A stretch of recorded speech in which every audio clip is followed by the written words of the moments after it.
ನಮಸ್ಕಾರ ಎಲ್ರಿಗೂ ಇನ್ನೊಂದು ಹೊಸ ವ್ಲಾಗ್ಗೆ ವೆಲ್ಕಮ್. Okay, time 12:55. ಇವಾಗ 1:15ಗೆ ಇಂಟರ್ನ್ಶಿಪ್ ಇದೆ, ಹೋಗ್ತಾ ಇದ್ದೀನಿ.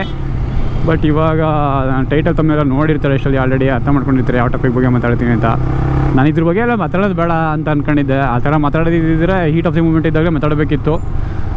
ಬಟ್ ಇವಾಗ ಏನಕ್ಕೆ ಮಾತಾಡ್ತಿದ್ದೀನಿ ಅಂತಲೂ ಹೇಳ್ತೀನಿ. ಫಸ್ಟು ಇವಾಗ ಮೇನ್ ಮಾತಾಡೋ ಇಂಟೆನ್ಷನ್ ಏನಂದರೆ ಲೈಕ್ ಆಡಿಯನ್ಸ್ ಡೈವರ್ಟ್ ಆಗ್ತಾರೆ ಗುರು. ಮೋಟೋಲಾಗ್ ಆಡಿಯನ್ಸು ಎಲ್ಲ ಜಗಳ ಅದು ಇದು ಅಂದ್ಕೊಂಡು ಬರೀ ಈ ಥರ ಹೋಗ್ತಾ ಇದ್ದಾರೆ. ಇದನ್ನು ನನಗೆ ಇವಾಗ ಅವಾಯ್ಡ್ ಮಾಡಬೇಕು, ಅದೊಂದೇ ಇಂಟೆನ್ಷನ್. ಒಂದೇ ಸೇರಿಯಾಗಿ ಸುಮ್ಮನೆ ಬೇರೆ ಇದಕ್ಕೆಲ್ಲ ಟೈಮ್ ಸ್ಪೆಂಡ್ ಮಾಡ್ತಿದ್ದಾರೆ. ಅದರೆಲ್ಲ ನೆಸಿಟಿನೇ ಇಲ್ಲ, ಅದು ಅಂತ ಏನು ಇಂಟ್ರೆಸ್ಟಿಂಗ್ ಫ್ಯಾಕ್ಟ್ಸು ಅಲ್ಲ, ಟೈಮ್ ಕೊಡಬೇಕಾಗಂತ ಇಂಟ್ರೆಸ್ಟಿಂಗ್ ಇಶ್ಯೂನೂ ಅಲ್ಲ. ಸೊ ಅದರಲ್ಲೆಲ್ಲ ಟೈಮ್ ಕೊಡ್ತವ್ರೆ. ಸೊ ಅದ್ರ ಕನ್ಸರ್ನ್ ಮೇಲೆ ಈ ವಿಡಿಯೋ ಮಾಡ್ತಾ ಇರೋದು. ಆಮೇಲೆ ಇನ್ನೊಂದು ವಿಷಯ ಏನಂದರೆ, ನಾನು ನಮ್ಮ ಆಡಿಯನ್ಸಿಂದ ಏನು ಎಕ್ಸ್ಪೆಕ್ಟ್ ಮಾಡ್ತೀನಿ ಅಂದರೆ ಲೈಕ್ ಸಿಂಪಲ್ಲಾಗಿ ನಾನು ಹಾಕೋ ಕಂಟೆಂಟ್ ನೋಡಿ ಖುಷಿ ಪಡಿ. ಆ 8 ನಿಮಿಷನೋ 10 ನಿಮಿಷನೋ 15 ನಿಮಿಷ ನಾನು ವ್ಲಾಗ್ ನೋಡ್ತಿರಲ್ಲ, ಖುಷಿ ಪಡಿ. ನೆಕ್ಸ್ಟ್ ನೆಕ್ಸ್ಟ್ ನಿಮ್ಮ ಕೆಲಸ ಏನಿರ್ತದೆ ಮಾಡ್ಕೊಳ್ಳಿ. ಅದು ನೆಕ್ಸ್ಟ್ ಮತ್ತೆ ಯಾವ್ದಾದ್ರು ಕಂಟೆಂಟ್ ಹಾಕ್ತೀನಿ ಅವತ್ತು ನೋಡಿ ಖುಷಿ ಪಡಿ. ಇಷ್ಟೇ ನಾನು ಎಕ್ಸ್ಪೆಕ್ಟ್ ಮಾಡೋದು. ಇದು ಬಿಟ್ಟು ನಾನು ಇನ್ನೊಬ್ಬ ಮೇಲೆ ಜಗಳ ಮಾಡಿದ್ಮೇಲೆ ಹೋಗಿ ನನ್ನ ಕಮೆಂಟ್ ಸೆಕ್ಷನಲ್ಲಿ ಅವ್ನಿಗೆ ಬೈರಿ, ಅವ್ನ ಕಮೆಂಟ್ ಸೆಕ್ಷನ್ ಬಂದು ನನಗೆ ಬೈರಿ, ಇದೆಲ್ಲ ಅನ್ನೆಸರಿ ಗುರು. ಸುಮ್ಮನೆ ಅನ್ನೆಸರಿಯಾಗಿ ಹೆವಿ ಅಂತ ಟೈಮ್ ವೇಸ್ಟ್ ಮಾಡ್ತಿದ್ದೀರಾ. ಇದು ಮೆಜಾರಿಟಿ ಜಾಸ್ತಿ PU ಹುಡುಗರು, BCom ಇವ್ರದ್ದು ಅನ್ನೆಸರಿಯಾಗಿ ಟೈಮ್ ವೇಸ್ಟ್ ಆಗ್ತಿದೆ. ಸೊ ನಾನು ಇದನ್ನು ಈ ವ್ಲಾಗ್ ಅವರಿಗೋಸ್ಕರ ಕನ್ವೆ ಮಾಡಬೇಕು ಅಂತ ಮಾಡ್ತಾಯಿದ್ದೀನಿ. ಅಂಟಿಲ್ ಅಂದಸ್ ಇದು ಬೇರೆ ಕ್ರಿಯೇಟರ್ಸ್ಗೆ ಅರ್ಥ ಆಗುತ್ತೋ ಅರ್ಥ ಆಗಲ್ಲ ನನಗೆ ಗೊತ್ತಿಲ್ಲ. ಬಟ್ ನನಗೆ ಯಾವತ್ತು ತಪ್ಪು ಅನಿಸುತ್ತೆ ನಾನು ಅವತ್ತು ವಾಯ್ಸಿಂತ ರೈಸ್ ಮಾಡಿದ್ದೀನಿ. ಇದನ್ನು ಮುಂಚೆನೇ ಮಾಡಬೇಕಿತ್ತು, ಬಟ್ ಸುಮ್ಮನೆ ಬೇಡ ಅಂತ ಸುಮ್ಮನಾಗಿದೆ. ಬಟ್ ಇದು ಇನ್ನೂ ಯಾಕೋ ಸ್ಟಾಪ್ ಆಗ್ತಿಲ್ಲ. ಅದೊಂದೇ ರೀಸನಿಗೋಸ್ಕರ ನಾನು ಇವಾಗ ಮಾಡ್ತಾ ಇರೋದು ವೀಡಿಯೋ. ಇದು ಬೇರೆ ಯಾವುದೇ ಆಗಿದ್ದರೂ ನಾನು ಮಾತೇ ಆಡ್ತಾ ಇಲ್ಲ. ಎಸ್ಪೆಷಲಿ ಮೋಟೋಲಾಗಿಂಗ್ ಕಮ್ಯುನಿಟಿಲಿ ಮೋಟೋಲಾಗ್ ಆಡಿಯನ್ಸಿಗೆ ಸ್ವಲ್ಪ ಎಫೆಕ್ಟ್ ಆಗಿರೋದನ್ನ ನಾನು ಇದ್ರಲ್ಲಿ ಮಾತಾಡ್ತಾ ಇದ್ದೀನಿ. ಸ್ವಲ್ಪ ದಿನದಿಂದ ಅಂದರೆ ವಿತಿನ್ 1 ಮಂತ್ ಒಳಗಡೆ ರೀಸೆಂಟಾಗಿ ಇಬ್ಬರು ಬಿಗ್ ಕ್ರಿಯೇಟರ್ಸ್ ಮಧ್ಯೆ ಕ್ಲಾಶ್ ಆಗುತ್ತೆ for certain topic. But as a ಆಡಿಯನ್ ಆಗಿ ನೋಡಿದ್ರೆ ಒಬ್ಬ ಕಂಟೆಂಟ್ ಕ್ರಿಯೇಟರ್ ಕನ್ನಡದಲ್ಲಿ ಏನಾರು ಕಂಟೆಂಟ್ ಮಾಡ್ಕೊಳ್ಳಿ ಅದು ಅವ್ನ ಇಷ್ಟ. ಲೈಕ್ ಅದ್ರ ಬಗ್ಗೆ ಮಾತಾಡೋದಕ್ಕೆ ಹಕ್ಕು ಇರೋದು ಯಾರಿಗೆ ಅಂದರೆ ಅವ್ರ ಆಡಿಯನ್ಸ್ಗಳಿಗೆ. ಅದು ಬಿಟ್ಟು ಇನ್ನೊಬ್ಬ ಕಂಟೆಂಟ್ ಕ್ರಿಯೇಟರ್ ಅವ್ನು ಕ್ರಿಟಿಸೈಸ್ ಮಾಡ್ತಿದ್ದೆ, ಇದು ತಪ್ಪುನೇ. It was totally wrong. ಓಕೆನಾ. ಈಗ ಫಾರ್ ಎಕ್ಸಾಂಪಲ್ ನಾನೇನೋ ಕಂಟೆಂಟ್ ಮಾಡ್ತಾಯಿದ್ದೀನಿ ಅಂತ ಅಂದರೆ, ನಾನು ಬೈಕಿ ಕಾಲೇಜಲ್ಲಿ ಹೋಗ್ತಾಯಿದ್ದೆ, ವ್ಲಾಗ್ಸ್ ಮಾಡ್ತಾಯಿದ್ದೆ. ಅದನ್ನು ಇವನೇನೋ ಕಾಲೇಜಿಗೆ ಹೋದರೆ ಮತ್ತೆ ವೀಡಿಯೋಸ್ ಮಾಡ್ತಾನೆ, ಬೇರೆ ಥರ ಮಾಡೋಕ್ಕಾಗಲ್ವಾ? ಅದು ತಪ್ಪು. ಅದು ಅವ್ನು ಮಾಡ್ತಾರೆ, ಅದು ಅವ್ನ ಕಂಟೆಂಟು, ಅವ್ನ ಇಷ್ಟ, ಅವ್ನು ಏನು ಬೇಕಾದ್ರೂ ಮಾಡ್ತಾನೆ. ಅದನ್ನು ಮಾತಾಡೋದಕ್ಕೆ ಇನ್ನೊಬ್ಬ ಕಂಟೆಂಟ್ ಕ್ರಿಯೇಟರ್ ಯಾವುದೇ ರೈಟ್ಸ್ ಇರೋಲ್ಲ. ಸೊ ಒಬ್ಬ ಕಂಟೆಂಟ್ ಕ್ರಿಯೇಟರ್ ಬಗ್ಗೆ ಇನ್ನೊಬ್ಬ ಕಂಟೆಂಟ್ ಕ್ರಿಯೇಟರ್ ಕ್ರಿಟಿಸೈಸ್ ಮಾಡ್ತಿದ್ದಾನೆ ಅಂದರೆ, ಸೊ ಅದನ್ನು ಕ್ವೆಶ್ಚನ್ ಮಾಡೋ ರೈಟ್ಸು ಅವನಿಗಿದೆ. ಯಾರು ಅದನ್ನು ಕ್ರಿಟಿಸೈಸ್ ಮಾಡ್ತಾನೆ ಅವ್ನ ಎಗೇನ್ಸ್ಟ್ ಕ್ವೆಶ್ಚನ್ ಮಾಡೋ ರೈಟ್ಸ್ ಇದೆ. ಅದರಲ್ಲಿ ಇವ್ರು ಕರೆಕ್ಟಾಗೇ ಇದ್ದರು ಫಸ್ಟು. ಬಟ್ ದ ವೇ ಈ ಆಸ್ಕಿಡ್ ನೋ ಲೈಕ್ ಅಂದರೆ ಇವಾಗ ನಿಂಗೆ ಫಾರ್ ಎಕ್ಸಾಂಪಲ್ ಯಾರೊಬ್ರು ಕ್ರಿಟಿಸೈಸ್ ಮಾಡ್ತಿದ್ದಾರೆ ಅಂದ್ಕೊಂಡ್ರೆ, ನೀವು ಕಂಟೆಂಟ್ ಕ್ರಿಯೇಟರ್ನ ಯಾವ ಥರ ಕೇಳಬೇಕು, ನೀವು ಏನಕ್ಕೆ ಹಂಗೆ ಮಾಡ್ತಾಯಿದ್ದೀರಾ, ಅದು ನನ್ನ ಪರವಾಗೇ ಬರ್ತಿದೆ. ಸೊ ಅದರಿಂದ ಹಿಂಗೆ ಟಾಕ್ಸಿಟಿ ಆಗ್ತಿದೆ. ಇದು ಈ ಥರ ಕೇಳೋದೆಲ್ಲ ಇದೆಯಲ್ಲ, ಇದು ಕರೆಕ್ಟಾಗೇ ಇತ್ತು, ಎಲ್ಲ ಕರೆಕ್ಟಾಗೇ ಇತ್ತು. ಬಟ್ ಅನ್ನೆಸರಿಯಾಗಿ ಇನ್ನೊಬ್ರನ್ನ ಇನ್ವಾಲ್ವ್ ಮಾಡ್ಕೊಂಡು ಕ್ರಿಯೇಟರ್ ರೆಸ್ಪೆಕ್ಟ್ ತೆಗ್ದು, ಅದು ಯಾವ ಲೆವೆಲಿಗೆ ರೆಸ್ಪೆಕ್ಟ್ ತೆಗ್ದಿರೋದು ಅಂದರೆ ಒಬ್ಬರು ಕಂಟೆಂಟ್ ಕ್ರಿಯೇಟರ್ನ, ಅದು ನೆಸಿಟಿನೇ ಇರಲಿಲ್ಲ ಗುರು. ಸಾರಿ ಇಂಟರಪ್ಟ್ ಮಾಡಿದ್ದಕ್ಕೆ. ಹೆವಿ ಮಳೆ ಬರ್ತಿದೆ, ಅದಕ್ಕೆ ಮೋಟೋಲಾಗ್ ಮಾಡೋಕ್ಕಲ್ಲ ಹೊರವಾಗಿ ಬಂದೆ. ಎಲ್ಲಿದ್ವಿ? ಕ್ರಿಟಿಸೈಸ್. ಸೊ ಇವಾಗ ನಾರ್ಮಲಾಗಿ ಇವಾಗ ಯಾವುದೇ ಕ್ರಿಯೇಟರ್ ಒಬ್ಬರು ಕ್ರಿಟಿಸೈಸ್ ಮಾಡ್ತಿದ್ದಾರೆ ಅಂದರೆ, ನನ್ನ ಕೇಳಿದ್ರೆ, ಈಗ ನಾನು ಯಾರೋ ಒಬ್ಬರು ಕ್ರಿಯೇಟರ್ನ ಕ್ರಿಟಿಸೈಸ್ ಮಾಡ್ತಿದ್ದೀನಿ ಅಂದರೆ, ಈಗ ಅವನ ಹತ್ರ ಬಂದು ಆನ್ಸರ್ ಕೇಳಿದ್ರೆ ನಾನು ಅದಕ್ಕೆ ಆನ್ಸರ್ ಮಾಡೋ ಥರ ಇರ್ತೀನಿ. ಆಯಿತಾ? ಆನ್ಸರ್ ಮಾಡಿದ್ರೆ ಸುಮ್ಮನೆ ಅನ್ನೆಸರಿಯಾಗಿ ಅಂತೂ ಕ್ರಿಟಿಸೈಸ್ ಮಾಡಲ್ಲ. ಕ್ರಿಟಿಸೈಸ್ ಮಾಡಿದ್ದನ್ನ ಕೇಳಿದ ರೀತಿ ಇದೆಯಲ್ಲ, ಸೀರಿಯಸ್ಲಿ ಅವು ಒಬ್ಬರೇ ಬಂದು ನೀಟಾಗಿ ಇನ್ ಫ್ರಂಟ್ ಆಫ್ ಕ್ಯಾಮ್ರಾ ಒಂದು ಕ್ರಿಯೇಟರ್ ಟು ಕ್ರಿಯೇಟರ್ ಏನು ರೆಸ್ಪೆಕ್ಟ್ ಕೊಟ್ಟು ಕೇಳಬೇಕಿತ್ತು ಆ ಥರ ಕೇಳಿದರೆ ಎಲ್ಲ ಕರೆಕ್ಟಾಗಿ ಇರೋದು.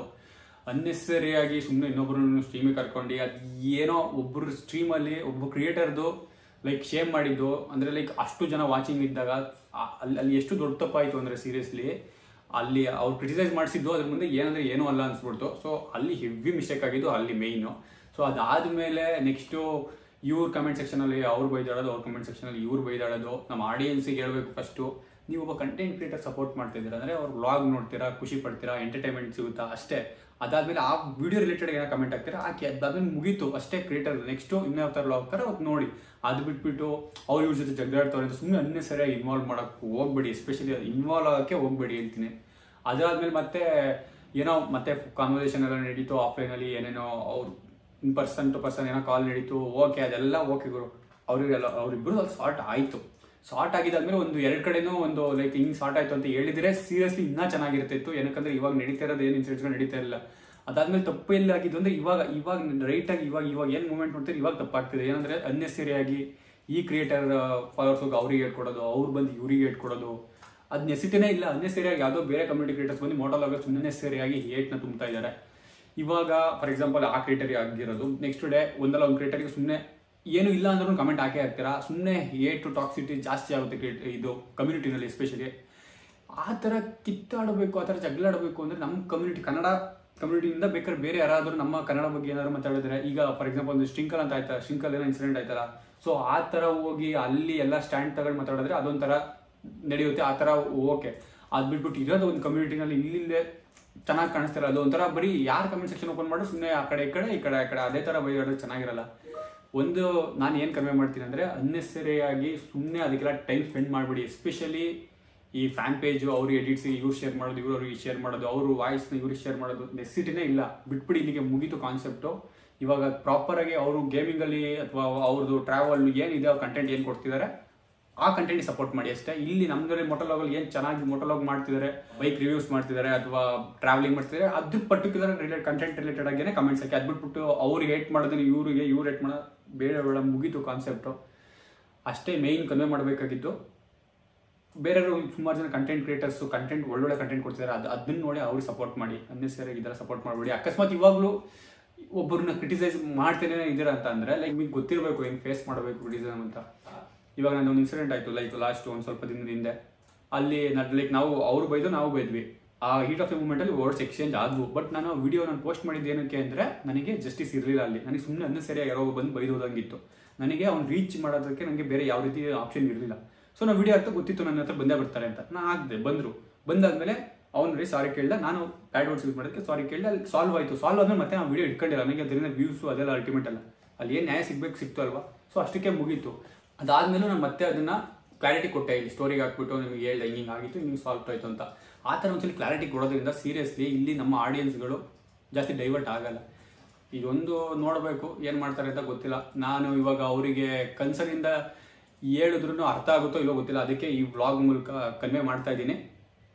ಎರಡು ಕಡೆನೂ ಸಾರ್ಟ್ ಆದಮೇಲೆ ಒಂದ್ಸಲಿ ಕ್ಲಾರಿಟಿ ಕೊಟ್ಬಿಡಿ ಆಡಿಯನ್ಸಿಗೆ. ಆಡಿಯನ್ಸು ಸುಮ್ಮನೆ ಅನ್ನೆಸರಿಯಾಗಿ ಯಾವ್ದಾದ್ರು ಟೈಮ್ ವೇಸ್ಟ್ ಮಾಡಲ್ಲ ಅಂತ. ನಮ್ಮ ಜೊತೆ ಇಲ್ಲೇ ನಮ್ಮ ಬಾಯಿ ಫುಲ್ ಬ್ಯುಸಿ ಇದ್ದಾರೆ ವರ್ಕಲ್ಲಿ. ಎಷ್ಟು ಮಾತಾಡಿರಿ ಏನು ಮಾತಾಡ್ರಂಗೆ ಇಲ್ಲ, ಆಕ್ಚುಲಿ ಕೆಲಸ ಮಾಡ್ತಿದ್ನಲ್ಲ, ಅದಕ್ಕೆ ಇದ್ರ ಬಗ್ಗೆ ಏನು ಕೇಳಿಸ್ಕೊಳ್ತಾ ಇದ್ದೆ ಅಂತ ಮಾತಾಡ್ತಿದ್ದೆ. ಬಿಕಾಸ್ ಆಲ್ಮೋಸ್ಟ್ ಸುಮಾರು ದಿನದಿಂದ ಡಿಸ್ಕಷನ್ ನಡೀತಾ ಇದೆ. ನಾನು ಮಾತಾಡ್ಕೊಳ್ತಾ ಇದ್ವಿ. ವ್ಲಾಗ್ ಅಲ್ಲಿ ಆಕ್ಚುಲಿ ಯಾವುದೇ ತರ ಕಾಂಟ್ರವರ್ಸಿ ಬಗ್ಗೆ ಮಾತಾಡೋದಕ್ಕೂ ನಮಗೂ ಇಷ್ಟ ಇಲ್ಲ. ಬಿಕಾಸ್ ಏನ್ ಗೊತ್ತಾ, ಟೋಟಲಿ ಅನ್ನೆಸೆಸರಿ ಆಗ್ಬಿಡುತ್ತೆ. ಆಮೇಲೆ ನೋಡೋ ಪರ್ಸ್ಪೆಕ್ಟಿವ್ಗಳು ತುಂಬಾ ಡಿಫ್ರೆಂಟ್ ಆಗುತ್ತೆ. ಪರಾಗಿರೋದ ಆತರ ಏನು ಮಾಡಕ್ಕಾಗಲ್ಲ, ಬಿಕಾಸ್ ಎಲ್ಲರೂ ನಮ್ಮ ಕಮ್ಯುನಿಟಿಯಿಂದಾನೇ ಇರೋದು. ಸೊ ಕಾಂಟ್ರವರ್ಸಿ ಬಗ್ಗೆ ಏನ್ ಜಾಸ್ತಿ ಏನ್ ಮಾತಾಡಕ್ ಹೋಗಲ್ಲ. But end of the day ಕಮ್ಯುನಿಟಿಗೆ ಇಂಪ್ಯಾಕ್ಟ್ ಆಗ್ತಿರೋದಂತನೂ ನಿಜ. ಬಿಕಾಸ್ ಆಡಿಯನ್ಸ್ ನೋಡ್ತಿರೋ ರೀತಿ, ಕನ್ನಡ ಕಮ್ಯುನಿಟಿ ನೋಡ್ತಿರೋ ರೀತಿ, ಅದಾದ್ಮೇಲೆ ಬೇರೆ ಈ ಕಾಂಟ್ರವರ್ಸಿ ಬಿಟ್ಟು ಬೇರೆ ಕಂಟೆಂಟ್ ಕ್ರಿಯೇಟರ್ಗಳಿಗೆಲ್ಲನೂ ಯಾವ ತರ ಇಂಪ್ಯಾಕ್ಟ್ ಆಗ್ತಿದೆ ಅದೆಲ್ಲನೂ ಸ್ವಲ್ಪ ನೋಡಿದ್ರೆ ಬೇಜಾರಾಗುತ್ತೆ. ಸೊ ಅಷ್ಟೇ. ಐ ಥಿಂಕ್ ಕಂಕಿ ಎಲ್ಲ ಕವರ್ ಮಾಡಿದ್ದಾನೆ ಅಂತ ಅನ್ಕೊಳ್ತೀನಿ. ಬರ್ಬೇಕಾದ್ರೆ ಹೇಳ್ದ, ನನ್ನ ಜೊತೆ ಡಿಸ್ಕಸ್ ಮಾಡ್ತಿದ್ದ, ಈ ತರ ಹಿಂಗ್ ಅನ್ಸಿದೆ ಬ್ರೋ, ನಾನು ಮಾತಾಡ್ಬೇಕು ಅಂತಿದ್ದ. ಅನ್ನೆಸೆಸರಿ ನಮಗೂ ಮಾತಾಡಕ್ ಇಷ್ಟ ಇಲ್ಲ. But end of the day ಇರುತ್ತಲ್ಲ, ಆಸ್ ಅ ಕಾಂಟೆಂಟ್ ಕ್ರಿಯೇಟರ್ ನಮ್ಮ ಆಡಿಯನ್ಸ್ಗೆ ಏನ್ ಮೆಸೇಜ್ ಹೇಳ್ಬೇಕು ಅದನ್ನ ನಾವು ಹೇಳಲೇಬೇಕು. ಏನಂತ ಅಂದ್ರೆ ಯಾವುದೇ ಕಾಂಟ್ರವರ್ಸಿ ಆಗಲಿ ಟೆಂಪ್ರರಿ ಗೈಸ್. ಎಷ್ಟೇ ದೊಡ್ಡ ಕಾಂಟ್ರವರ್ಸಿ ಆಗಿರ್ಲಿ, ಬೇಕಾದ್ರೆ ನೀವು ಹಿಸ್ಟ್ರಿ ತೆಗೆದು ನೋಡಿ, ಯಾವುದೇ ಕಮ್ಯುನಿಟಿನಲ್ಲಾಗ್ಲಿ ಕಾಂಟ್ರವರ್ಸಿ ಅನ್ನೋದು ತುಂಬಾನೇ ಟೆಂಪ್ರರಿ. ಕಾಂಟ್ರವರ್ಸಿಯಿಂದ ಒಬ್ರು ಬೆಳೀತಾರೆ, ವ್ಯೂಸ್ ತಗೊಳ್ತಾರೆ, ಆ ಥರ ಎಲ್ಲ ಏನಿಲ್ಲ. ಬಟ್ ಐ ಥಿಂಕ್ ಇದು ಇಂಡಿವಿಜುವಲ್ ಕನ್ಸರ್ನ್. ಸೊ ಇಬ್ರು ಕನ್ಸರ್ನ್ ಇಂದ ಇಡೀ ಕಮ್ಯುನಿಟಿಗೆ ಇಂಪ್ಯಾಕ್ಟ್ ಆಗ್ತಾ ಇದೆ. ಅವ್ರವರೇ ಸಾಲ್ವ್ ಮಾಡ್ಕೊಂಡಿದ್ರೆ ಚೆನ್ನಾಗಿರ್ತಿತ್ತು. ಬಟ್ ಇವಾಗ ಅದೊಂದು ಸ್ವಲ್ಪ ಎಸ್ಕಲೇಟ್ ಆಯ್ತು. ಅದರಿಂದ ಬೇರೆಯವರೆಲ್ಲ ಅಂದ್ರೆ ಏನಂತಂದ್ರೆ ಥರ್ಡ್ ಪರ್ಸನ್ ಎಲ್ಲ ಯಾವ ತರ ಕಾಂಟೆಂಟ್ ಮಾಡ್ತಿದ್ದಾರೆ ಅಂದ್ರೆ ಇವಾಗ ಉಳಿದವರು ಕಂಡಂತೆ. ಸೊ ಅವ್ರ ಪರ್ಸ್ಪೆಕ್ಟಿವ್ ಅಲ್ಲಿ ಎಲ್ಲ ಮಾತಾಡ್ತಾ ಇದ್ದಾರೆ, ನೋಡ್ತಾ ಇದೀವಿ. ಇವಾಗ ಪೇಜ್ ಓಪನ್ ಮಾಡಿದ್ರೆ ಬರೀ ಅದೇ ಕಾಂಟೆಂಟ್ ಕಾಂಟ್ರವರ್ಸಿ ಬರ್ತಾರೆ. ಸೊ ಬೇಜಾರಾಗುತ್ತೆ ನೋಡೋದಕ್ಕೆ ಈ ತರ ಎಲ್ಲ. Because this is what we want for our community. ನಮ್ಮ ಕಮ್ಯುನಿಟಿಗೆ ಈ ತರ ಕಾಂಟೆಂಟ್ಸ್ಗಳು ಬೇಡ.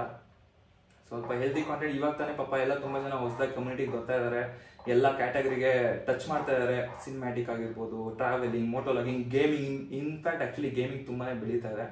ನಾವು ಗೇಮರ್ಸೇನೆ. ನಾವು ಲೈಕ್ ಬಿಫೋರ್ ಯೂಟ್ಯೂಬರ್ಸ್ ನಾವು ಚಿಕ್ಕ ವಯಸ್ಸಿಂದ ಗೇಮ್ ಮಾಡ್ಕೊಂಡು ಬಂದಿದ್ವಿ. ಗೇಮರ್ಸ್ಗೂ ಸಪೋರ್ಟ್ ಮಾಡಿದೀವಿ, ಎಲ್ಲ ತರ ಗೇಮರ್ಸ್ಗೂ ಸಪೋರ್ಟ್ ಮಾಡಿದೀವಿ. ಮೋರ್ ದನ್ ದಟ್ ಇವಾಗ ನಾವು ಬೈಕರ್ಸು. ಸೊ ಬೈಕರ್ಸ್ಗೂ ಸಪೋರ್ಟ್ ಮಾಡ್ತೀವಿ. End of the day stand ಯಾವ್ದು ತೊಗೊಳ್ತೀರಾ ಅಂತಾನೆ ನಾವು ತೊಗೊಳ್ಳೇಬೇಕಾಗುತ್ತೆ. ಸೊ ನಮ್ಮ ಆಡಿಯನ್ಸ್ ಗೊತ್ತಿರುತ್ತೆ ನಾವು ಯಾರಿಗೆ ಸ್ಟ್ಯಾಂಡ್ ತೊಗೊಳ್ತೀವಿ ಅಂತ. ಬಟ್ ನಾವು ಈ ಮೆಸೇಜ್ ಹೇಳ್ತಾ ಇರೋದು ಯಾರು ಸ್ಟ್ಯಾಂಡ್ ತೊಗೊಳ್ತೀವಿ ಅಥವಾ ಎಗೇನ್ಸ್ಟ್ ಆಗಿ ಅಂತಲ್ಲ. So what ever is happening, it is not right. ಅಷ್ಟೇ, ಇನ್ನೇನು ಇಲ್ಲ. ಇದೇ ಮೇನ್ ಮೆಸೇಜ್ ಕನ್ವೆ ಮಾಡಬೇಕಿದ್ದು. ನನಗೆ ಏನು ಕನ್ವೆ ಮಾಡಬೇಕು ಅದನ್ನು ಹೇಳಿದ್ದೀನಿ. ಮತ್ತೆ ಇನ್ಸ್ಟಾಗ್ರಾಮಿಗೆ ನಮಗೆಲ್ಲ ಬಂದ್ಬಿಟ್ಟು ಜಾಸ್ತಿ ಇದ್ರ ಬಗ್ಗೆ ಕ್ವಶನ್ಸ್ ಎಲ್ಲ ಕೇಳಕ್ಕೆ ಹೋಗ್ಬಿಡ್ರಿ. ನಾವು ಹೇಳಿದ್ದು ನಿಮಗೆ ಸರಿ ಅನಿಸ್ತು ತಪ್ಪು ಅನಿಸ್ತು ಅಂತ ಕಮೆಂಟ್ ಸೆಕ್ಷನಲ್ಲಿ ಓಪನ್ ಇದೆ, ಕಮೆಂಟ್ ಹಾಕಿ. ಮತ್ತೆ ಕಮೆಂಟ್ ಸೆಕ್ಷನ್ ಬಂದು 18+ ಆಗಿ ಅವ್ರ ಪರವಾಗಿ ಇವ್ರ ಪರವಾಗಿ ಹಾಕ್ಬಿಡಿ. ಅದೇ ಮಾಡ್ತಿರೋ ಮಿಸ್ಟೇಕ್ ಅಂತ ನಾನು ಹೇಳ್ತಾ ಇರೋದು. ಮತ್ತೆ ಅದನ್ನೇ ಮಾಡಕ್ಕೆ ಹೋಗ್ಬೇಡಿ, ಇನ್ನೇನಿಲ್ಲ ಅಷ್ಟೇ. ಎಸ್. ಬಟ್ ಏನಂತಂದ್ರೆ ನಿಮ್ ರೆಸ್ಪಾನ್ಸಿಬಿಲಿಟಿ. ಒಬ್ಬ ಕಾಂಟೆಂಟ್ ಕ್ರಿಯೇಟರ್ಗೆ ಯಾವ ತರ ಜವಾಬ್ದಾರಿ ಕೊಡ್ತೀರಾ ಅನ್ನೋದು ನಿಮ್ ರೆಸ್ಪಾನ್ಸಿಬಿಲಿಟಿ. ಅವ್ನ್ ಯಾವ ತರ ಕಾಂಟೆಂಟ್ ಕೊಡ್ತಾನೆ ಅನ್ನೋದು ನಿಮ್ ರೆಸ್ಪಾನ್ಸಿಬಿಲಿಟಿ. ಯಾಕಂದ್ರೆ ನೀವು ಇದೇ ತರ ಎಂಟರ್ಟೈನ್ ಮಾಡ್ಕೊಂಡು ಹೋಗ್ತಾರೆ, ಒಬ್ಬ ಕಾಂಟೆಂಟ್ ಕ್ರಿಯೇಟರ್ ಮೈಂಡ್ ಅಲ್ಲಿ ಯಾವ ತರ ಬರುತ್ತೆ ಅಂದ್ರೆ, ಓಕೆ ನಾನು ಈ ತರ ಕಾಂಟೆಂಟ್ ಕೊಟ್ರೇನೆ ಜನರು ನೋಡೋದು ಅನ್ನೋ ತರ ಒಂದು ಪರ್ಸ್ಪೆಕ್ಟಿವ್ ಬರುತ್ತೆ. ಆ ತರ ಮಾಡಕ್ ಹೋಗ್ಬೇಡಿ. ತುಂಬಾ ಒಳ್ಳೊಳ್ಳೆ ಕಾಂಟೆಂಟ್ ಕ್ರಿಯೇಟರ್ಸ್ ಗಳಿದ್ದಾರೆ ನಮ್ಮ ಕನ್ನಡದಲ್ಲಿ. ಸೊ ಎಲ್ಲಾನು ಸಪೋರ್ಟ್ ಮಾಡಿ. ಇವಾಗ ಯಾರನ್ನ ಬೆಳೆಸ್ತಾ ಇದ್ರೆ ಅವ್ರನ್ನ ಬೆಳೆಸಿ, ಜೊತೆಗೆ ಸುತ್ತಮುತ್ತ ಇರೋರು ನೋಡಿ.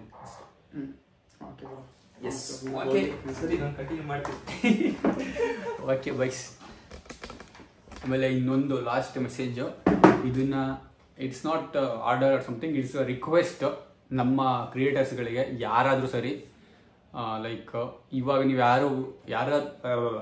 ಇವಾಗ ನೀವು ಯಾರ ಬಗ್ಗೆನಾದರೂ ಲೈಕ್ ಕ್ರಿಟಿಸೈಸ್ ಮಾಡ್ತಾ ಇದ್ದೀರಾ ಅಥವಾ ಏನಾದರೂ ಮಾಡ್ತಿದ್ದೀರಾ, ನಿಮಗೆ ಅವರಿಂದ ಏನಾದರೂ ಇಷ್ಟ ಆಗ್ತಿಲ್ಲ ಅಂದರೆ ಲೈಕ್ ನೀವು ಅದನ್ನು ಡೈರೆಕ್ಟಾಗಿ ಹೇಳಿ.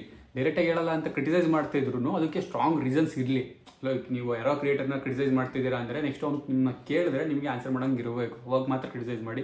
ಏನೋ ಸುಮ್ಮನೆ ಅನ್ನೆಸರಿಯಾಗಿ ಯಾರ ಟಾಪಿಕ್ಕು ಹೋಗೋದು ನೆಸಿಟಿನೇ ಇಲ್ಲ, ಅಷ್ಟೇ, ಇನ್ನೇನಿಲ್ಲ. ಇವಾಗ ನಾನು ಯಾರು ಕ್ರಿಟಿಸೈಸ್ ಮಾಡಿದ್ರೆ ಪಕ್ಕ ಇವಾಗ ನಾನು ಬಂದು ಡೈರೆಕ್ಟಾಗಿ ಕೇಳ್ತೇನೆ, ಅಥವಾ ಎಲ್ಲರೂ ಡೈರೆಕ್ಟಾಗಿ ನಾನು ಕರಿತಿದ್ದಾನೆ ಒಂದು ಪ್ಲಾಟ್ಫಾರ್ಮಿಗೆ ಬಂದು ನಂಗೆ ಆನ್ಸರ್ ಮಾಡೋದು, ನಾನು ಹೋಗಿ ಆನ್ಸರ್ ಮಾಡ್ತೀನಿ. ನಾನು ಅದನ್ನು ಹಿಂದೆ ಬರಲ್ಲ. ಬಟ್ ನನ್ನ ಪರ್ಸೆಪ್ಷನ್ ಅದು, ಬೇರೆಯವ್ರು ಯಾವ ರೀತಿ ಯೋಚನೆ ಮಾಡ್ತಾರೆ ಅದು ಅವ್ರಿಗೆ ಬಿಟ್ಟಿದ್ದು, ಅಷ್ಟೇ ಮೈನ್ ಹೇಳ್ಬೇಕಾಗಿದ್ದು. ಇನ್ನೇನು ಯಾವ ಕ್ರಿಯೇಟರ್ನು ತುಳಿಯೋಕ್ಕಿಂತ ಆಗಲ್ಲ ಗುರು. ಬೇಕಾದ್ರೆ ಒಬ್ಬ ಕ್ರಿಯೇಟರ್ ಸಪೋರ್ಟ್ ಮಾಡ್ಬೋದು, ಅದು ಬಿಟ್ಟು ಅನ್ನೆಸರಿಯಾಗಿ ನಾನು ಇವಾಗ ಹೋಗ್ಬಿಟ್ಟು ಇವ್ರದ್ದು ಅನ್ಸಬ್ಸ್ಕ್ರೈಬ್ ಮಾಡಿ ನಾನು ನೋಡಲೇಬೇಡಿ ಅಂದರೆ ಯಾರು ನೋಡೋಲ್ಲ. ಅವ್ರ ಚಾನಲ್ ಬೆಳೆದು ಬಂದಿರೋದು ಅವ್ರ ಎಫರ್ಟ್ಸಿಂದ. ಸೊ ಅಲ್ಟಿಮೇಟಾಗಿ ಅವ್ರ ಆಡಿಯನ್ಸ್ ಅವ್ರು ನೋಡ್ತಾರೆ, ಅವ್ರು ಸಪೋರ್ಟ್ ಮಾಡೇ ಮಾಡ್ತಾರೆ. ಬಟ್ ಏನಾಗುತ್ತೆ ಅಂದರೆ ಎರಡು ಕಡೆಯಿಂದ ಸ್ಪ್ರೆಡ್ ಆಗುತ್ತೆ ಅಷ್ಟೇ. ಅದು ಎಸ್ಪೆಷಲಿ ನಮ್ಮ ಮೋಟೋಲ ಕಮ್ಯುನಿಟಿಗೆ ಬರ್ತಾ ಇರೋದು ಚೆನ್ನಾಗಿ ಕಾಣಿಸಲ್ಲ. ಅಷ್ಟೇ ಹೇಳ್ಬೇಕಾಗಿದ್ದು. ಇನ್ನು ಇದ್ರ ಮೇಲೆ ಇನ್ನು ಯಾವುದೇ ಥರ ವೀಡಿಯೋಸ್ ಬರಲ್ಲ. ನಾನು ಏನು ಕನ್ವೆ ಮಾಡಬೇಕು ಅದನ್ನು ಕನ್ವೆ ಮಾಡಿದ್ದೀನಿ. ನಮ್ಮ ಮೋಹನ್ ಬ್ರೋನು ಅಷ್ಟೇ ಇನ್ನೂ ನೀಟಾಗಿ ಹೇಳಿದ್ರು, ನಾನು ಏನೋ ಹೇಳಬೇಕು ಅಂದ್ಕೊಂಡಿದ್ದನ್ನು ಹೇಳವ್ರೆ. ಇನ್ನು ನೆಕ್ಸ್ಟ್ ವ್ಲಾಗಲ್ಲಿ ನಮ್ಮ ರೆಗ್ಯುಲರ್ ರೋಟೀನ್ ಡೈಲಿ ವ್ಲಾಗಲ್ಲಿ ಬರ್ತೀವಿ. ನೆಕ್ಸ್ಟ್ ವ್ಲಾಗು ಸೈಕ್ ಆಗಿದೆ, ಇನ್ನೂ ಸಾಕಾಗಿದೆ. ಅದು ಆಲ್ರೆಡಿ ಶೂಟ್ ಆಗಿದೆ, ಅದು ಇನ್ನೂ ಸೈಕ್ ಆಗಿದೆ. ಅದು ನೆಕ್ಸ್ಟ್ ಡೇ ಇಲ್ಲ ಅದು ನೆಕ್ಸ್ಟ್ ಡೇ ಬರುತ್ತೆ. ಪಾಪ ಶಾಕ್ ಆಗಿದೆ. ಅವ್ರ ಚಾನಲ್ ಬರುತ್ತೆ ಫಸ್ಟ್, ಅದು ನೆಕ್ಸ್ಟ್ ನನ್ನ ಚಾನಲ್ ಬರುತ್ತೆ. ಹೆವಿ ಶಾಕಿಂಗ್ ನ್ಯೂಸು ನೋಡಿರಂತೆ. ಓಕೆ, ನೆಕ್ಸ್ಟ್ ವ್ಲಾಗಲ್ಲಿ ಸಿಗೋಣ. ಬಾಯ್.